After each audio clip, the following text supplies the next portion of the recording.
Hi friends, मैं सोनाक्षी कुमारी। आप लोगों का हमारे चैनल राज ट्यूटोरियल में हार्दिक स्वागत है। दोस्तों, भारत के लिए कल का दिन ऐतिहासिक था क्योंकि कल यानी 29 जुलाई 2020 को दो नए काम हुए हैं। एक तो 5 राफेल फ्रांस से भारत आए पहुंचा है और दूसरा हमारे माननीय प्रधानमंत्री नरेंद्र मोदी जी ने नए शिक्षा नीति को मंजूरी दे दी है। यानी 34 साल बाद नई शिक्षा नीति आई है। दोस्तों, इससे पहले कि हम नए शिक्षा नीति की बात करें, आप इस चैनल को सब्सक्राइब जरूर कर लें और बेल आइकन बजाना मत भूलें, क्योंकि बेल आइकन प्रेस करें ताकि आपको नोटिफिकेशन मिल सके। और अगर ये वीडियो पसंद आए तो लाइक जरूर करें। दोस्तों, ये सारी जानकारी आगे के दिन के लिए बहुत महत्वपूर्ण है, इसलिए इसको ध्यान से सुनिए। तो आइए देखते हैं न्यू एजुकेशन पॉलिसी 2020 क्या है। अब भारत के शिक्षा व्यवस्था 10+2 के फॉर्मेट में होता था, लेकिन अब 5+3+3+4 में होगी। इसके तहत पहले 5 वर्षों की पढ़ाई फाउंडेशन स्टेज मानी जाएगी, यानी इस दौरान स्टूडेंट्स के लिए मजबूत बेस तैयार किया जाएगा।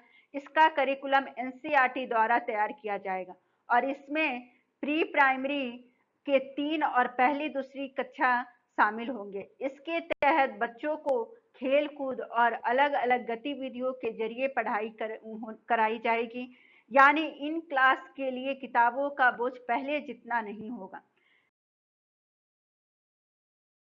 अब क्लास 3 से 5 की पढ़ाई में स्टूडेंट्स को फ्यूचर के लिए तैयार किया जाएगा। इसके तहत स्टूडेंट्स का परिचय science, maths, arts, social science जैसे विषय पढ़ाए जाएंगे।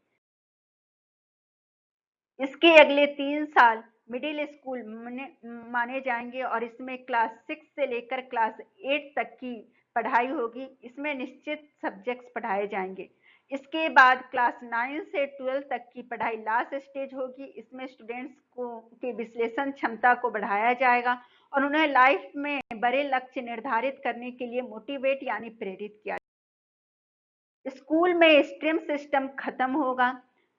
मतलब अब सबसे बड़ी बात यह है कि स्कूल में अब स्ट्रीम सिस्टम नहीं होगा, तो कोई भी आर्ट्स का स्टूडेंट साइंस का पढ़ाई करना चाहता है तो वो अब कर पाएगा, और अगर अकाउंट्स का कोई स्टूडेंट आर्ट्स का पढ़ाई करना चाहता है तो वो भी कर सकता है। इसके लिए एक पूल का तैयार किया जाएगा।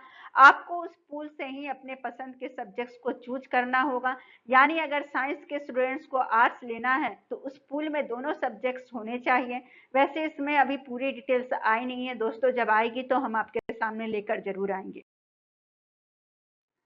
5वीं तक की पढ़ाई मातृभाषा, स्थानीय भाषा और राष्ट्रभाषा में होगी। मतलब इंग्लिश में ही पढ़ना है ऐसा कुछ नहीं रहेगा। अब एग्जाम्पल, अगर आप अपने बच्चे को 5 क्लास तक संस्कृत, गुजराती, मराठी जिस भी भाषा में करवाना चाहें आप करवा सकते हैं। मुमकिन हुआ तो 8वीं की भी पढ़ाई स्थानीय भाषा में होगी। अंग्रेजी की पढ़ाई सिर्फ एक विषय के तौर पे होगी। मतलब स्कूलों का इंग्लिश में ही पढ़ाना का दौर अब खत्म हो जाएगा। क्लास 6 से स्टूडेंट्स को कोडिंग सीखने का मौका मिलेगा। मतलब अब भारत के स्टूडेंट्स भी दूसरे बड़े देश की तरह कम एज में ही कोडिंग जानेंगे। क्लास 6 से ही स्टूडेंट्स को इंटर्नशिप करने का भी मौका मिलेगा। 9वीं से 12वीं कक्षा तक सेमेस्टर में परीक्षा होगी। नई शिक्षा नीति के तहत कोशिश ये है कि बोर्ड परीक्षा को ज्ञान आधारित बनाया गया है, जिससे रट कर याद करने की आदतों को कम किया जा सके। साथ ही आर्टिफिशियल इंटेलिजेंस की मदद से हर साल रिपोर्ट कार्ड तैयार होगी। मतलब जब बच्चे 12वीं कक्षा से निकलेंगे तो उसके पास अपने 15 साल का पूरा एक, जिसको कहते हैं, कच्चा चिट्ठा होगा, जिसमें लिखा होगा कि वो कौन कौन सी स्किल उसने इनवाइट की है।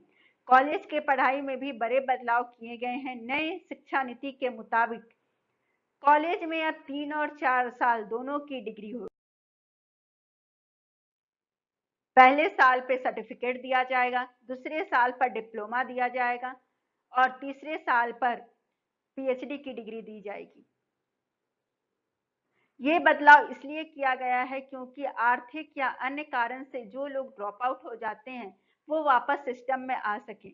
बिना अपना समय गंवाए हुए। व्यक्ति मल्टीडिसिप्लिनरी वेल राउंडेड अपने इंटरेस्ट के हिसाब से इंजीनियरिंग और म्यूजिक अगर सीखना चाहता है, अगर वहाँ संस्थानों को मल्टीडिसिप्लिनरी बनाया जाएगा तो वहाँ वो शिक्षा ले सकेंगे।